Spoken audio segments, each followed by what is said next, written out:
बात करें तो आजकल कोई भी स्मार्टफोन जो लॉन्च होने वाला होता है ना, उसकी लॉन्च होने से पहले हाइप काफी ज्यादा हो जाती है। उसकी स्पेसिफिकेशन के बारे में जो खुद कंपनी है वो टीज करना शुरू कर देती है। उसके बारे में सारी इंफॉर्मेशन लगभग पब्लिक हो जाती है और सिर्फ एक चीज छूट जाती है, वो है उसका प्राइस। और जो प्राइस जानने के लिए जो लोग हैं वो उसका लॉन्च इवेंट देखते हैं।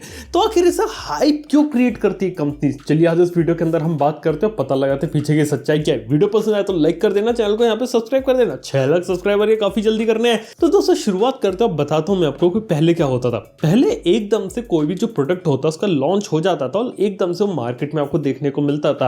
आजकल कहानी बहुत ज्यादा बदल गई। आजकल प्रोडक्ट लॉन्च होने से पहले उसका टीज साइकिल स्टार्ट हो जाता है कि एक टीज करना शुरू कर दिया। हर कंपनी अगर अपना फोन लॉन्च करने वाली है तो लगभग 10-15 दिन पहले उसे वो टीज करना शुरू कर देती है। जैसे सबसे लेटेस्ट एग्जांपल है रेडमी का। रेडमी 10 प्राइम एक फोन है जो कि लॉन्च होने वाला है और उसके लॉन्च के लिए उन्होंने क्या किया कि पहले से ही जो प्राइम नंबर्स थे वो ट्विटर पे ट्वीट करना शुरू कर दिया ताकि लोगों की क्यूरियोसिटी जनरेट हो जाए कि आखिर क्या होने वाला है, किस तरीके से चीजें होने वाली है। यही चीज करने के लिए यहाँ पे हाइप का यूज किया गया था।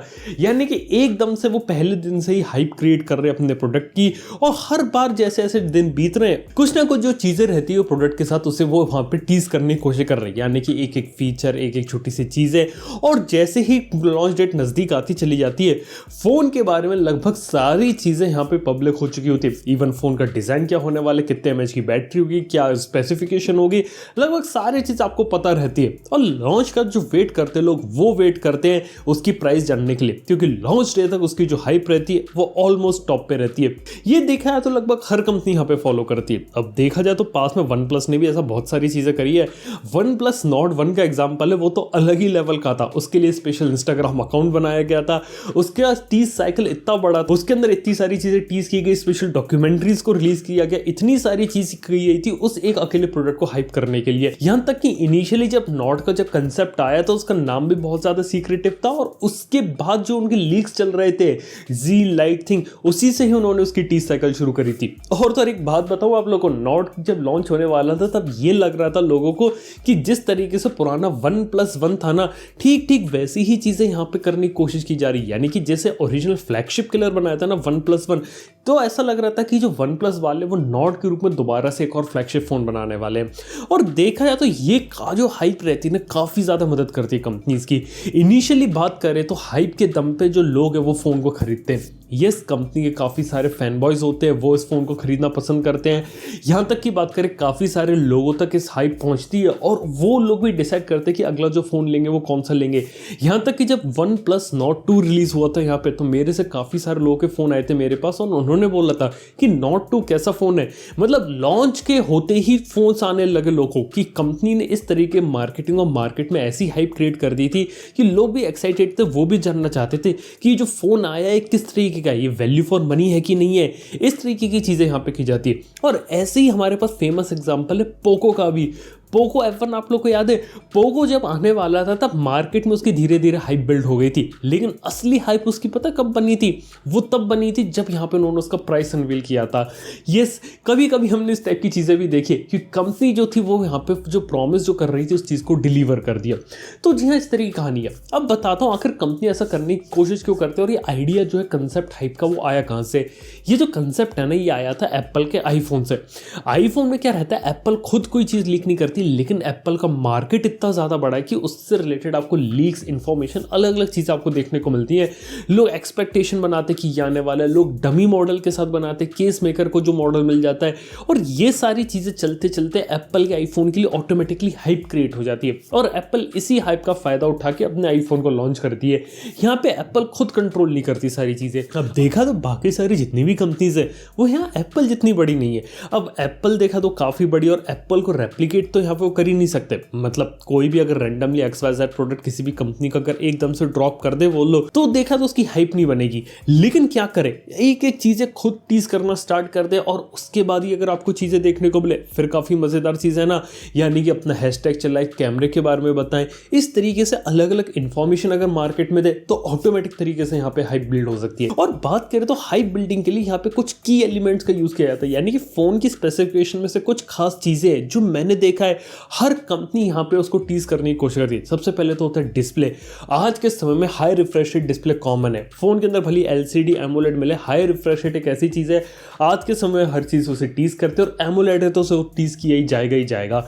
मतलब एमोलेड और हाई रिफ्रेश रेट को इतना टीज किया गया था Redmi Note 10 के लॉन्च के पहले कि लोगों को समझ में आ गया था कि इस प्राइस पॉइंट पर उन्हें high refresh rate AMOLED display देखने को मिलने वाला है, और इससे लोगों की क्यूरियोसिटी काफी ज्यादा बढ़ गई थी। इसके बाद अगली चीज होती है एसओसी। अब देखा तो ऑनलाइन ऑडियंस को एसओसी बहुत ज्यादा पसंद है। लोग चाहते हैं कि उनके फोन के अंदर लेटेस्ट से लेटेस्ट प्रोसेसर देखने को मिले, और यही चीज होती है Realme वाले ऑलरेडी बता चुके हैं। मतलब Realme का 8S अभी लॉन्च होने वाला है, लेकिन Dimensity 810 चिपसेट आपको उसके अंदर देखने को मिलेगा। ये बात ऑलरेडी कंफर्म हो चुकी है। ऐसी 778G जब अनाउंस हुआ था तो इन्होंने पहले ही टीज कर दिया था कि स्नैपड्रैगन 778G वाला फोन ये लोग लेके आने वाले हैं। इस तरीके से कोई भी प्रोसेसर मार्केट में आता है तो उसका भी ऐसा हाइप की तरीके से लोग यूज करते हैं। इसके बाद बारी आती है कैमराज की। मेगापिक्सल वॉर और नंबर ऑफ कैमराज से चल रहा है। कुछ साल पहले तक नंबर ऑफ कैमराज काफी ज्यादा पॉपुलर थे, अभी के समय में दोबारा से मेगापिक्सल आ गया है। और एक बात बताऊं आप लोग को, अभी 48 मेगापिक्सल होता था ना, अब उसकी जगह 50 मेगापिक्सल ने ले लिए। यानी कि 50 मेगापिक्सल के इमेज सेंसर के साथ आपको मल्टीपल फोन्स देखने को मिलने वाले हैं।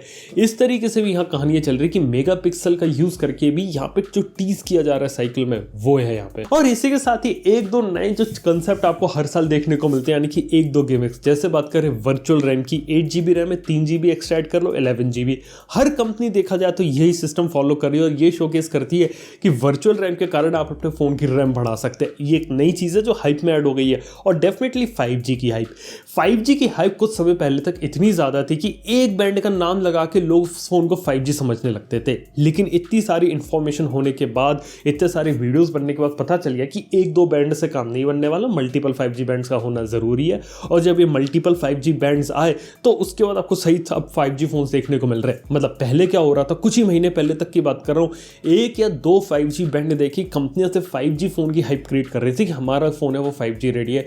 Nord 1 को देख लो यार, Nord 1 को प्रमोट किया जा रहा था कि सबसे सस्ता 5G फोन है, लेकिन उसमें से सिंगल बैंड है 5G का। क्या आप लोग उसे फ्यूचर प्रूफ कह सकते हो 5G के हिसाब से? नहीं ना। तो हाँ, इस तरीके से भी कहानियां चलती हैं। अब बात की जाए तो हाइप एक काफी अच्छी चीज भी है और इसकी बुरी चीजें भी है। हाइप का फायदा ही रहता है कंपनी को कि अपने प्रोडक्ट को ज्यादा से ज्यादा बेच सकती है, और कंज्यूमर को भी फायदा रहता है। अब मान लो सच में कोई अच्छा वैल्यू फॉर मनी फोन आ गया तो लोगों को पता तो चलेगा कि एक अच्छा वैल्यू फॉर मनी फोन आ गया, और हाइप का यूज करके अगर वो खरीद रहे तो उनसे उनका ही बेनिफिट हो रहा है। यहाँ पे पोको का काफी एक अच्छा एग्जांपल है। पोको F1 की हाइप उससे पहले नहीं थी, लॉन्च से पहले। लॉन्च के बाद पोको F1 की हाइप बनी, और पोको F1 देखा तो one of the most value for money phone था। और जिन लोगों ने पोको F1 के बारे में पता तो उन्होंने पोको F1 को खरीदा, उसके बाद खुश हुए क्योंकि उन्हें काफी अच्छे प्राइस में काफी अच्छी चीज देखने को मिल गई। कई बार ये रहता है, कई बार आप इनिशियली अगर हाइप है किसी प्रोडक्ट की, अगर आप उसको इनिशियल फेज में ले लो और बाद में उस प्रोडक्ट का प्राइस इंक्रीज हो जाए तो यहाँ पे लोगों को काफी ज्यादा बेनिफिट होता है जो लॉयल फैन बॉयज होते हैं। लेकिन प्रॉब्लम भी यहाँ पे आ जाती है कि मान लो हाइप के चक्कर में आपने फोन ले लिया, लेकिन फोन जो है वो ओवर हाइप्ड प्रोडक्ट निकला, यानी कि किसी प्रोडक्ट की हाइप बहुत ज्यादा हो गई, कंपनी ने उसको अलग अलग तरीके से हाइप बना दी, मार्केट कर दिया, लेकिन प्रोडक्ट में ही दम नहीं है। फिर क्या है यार? और आज के समय में ये चीजें ज्यादा हो रही है हाइप के चक्कर में। मतलब अगर आप फोन लेना ही चाहते हो, इस फोन का बहुत लंबे समय से इंतजार कर रहे हो तो ले लो, लेकिन अगर आप ये चाहते हो कि फोन की असली स्टेट पता चले, क्योंकि इनिशियली तो हाइप रहती है और हाइप के चक्कर में फोन बेचना आसान रहता है, और इसी चक्कर में कई बार कंपनियां अपने जो बेकार प्रोडक्ट्स होती है ना वो भी मार्केट के अंदर बेच देती हैं। और ये भी देखा जाता है कि कंपनियां कई बार इतनी ज्यादा हाइप बिल्ड कर देती है कि जैसे ही प्राइस अनवील होता है ना तो लोगों को वो प्राइस पसंद नहीं आता, और उसके बाद ट्विटर पे ओवर प्राइस ट्रेंड कर जाता है। इस तरीके से भी कहानियां चलती। तो हाँ, हाइप जरूरी भी है, लेकिन एक हद तक जरूरी कि लोगों को पता चल जाए कि किस हद तक जो प्रोडक्ट के बारे में जो इन्फॉर्मेशन है वो उन तक पहुंच जाए। लेकिन उसके बाद क्या है कि हाइप के चक्कर में ही अगर आप सिर्फ फोन परचेस कर रहे हो और सिर्फ हाइप ही अगर आपके दिमाग में, तो वो एक छोटी सी गलत चीज हो जाती है।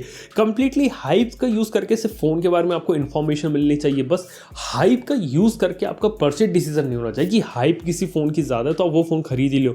ऐसा नहीं होना चाहिए। आप अच्छे से जांच परख के फोन लीजिए, और अगर फोन में जरूरत है तो ही लीजिए, क्योंकि कंपनी का काम है फोन बेचना, लेकिन आपका काम फोन खरीदना नहीं है, फोन को यूज करना है। करंटली जो फोन है अच्छे से यूज करो, और अगर जरूरत है तो ही खरीदो।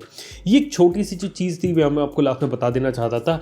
तो मुझे उम्मीद है कि आपको कुछ सारी चीज़ें पता चली होंगी कि आखिर ब्रांड्स किस तरीके से हाइप का यहाँ पे यूज़ करते हैं और किस तरीके से यहाँ पे गेम खेला जाता है। कुल मिला के बात ये कि आप लोगों को यहाँ पे अट्रैक्ट करने के लिए किया जाता है ताकि ज़्यादा से ज़्यादा लोग उनके फ़ोन को यहाँ पे खरीद सके, लेकिन आपको भी यहाँ पे समझदारी से काम लेने हैं। तो दोस्तों सारी बातें होती है हाइप के बारे में। इस बारे में आप लोग क्या सोचते हो, क्या ओपिनियन, बात नीचे कमेंट में बताना। भूलो वीडियो पसंद आए तो लाइक कर देना, चैनल को सब्सक्राइब कर देना। थैंक यू आपको वीडियो देखने के लिए। मैं आप सुन दो नेक्स्ट वन में। Good bye.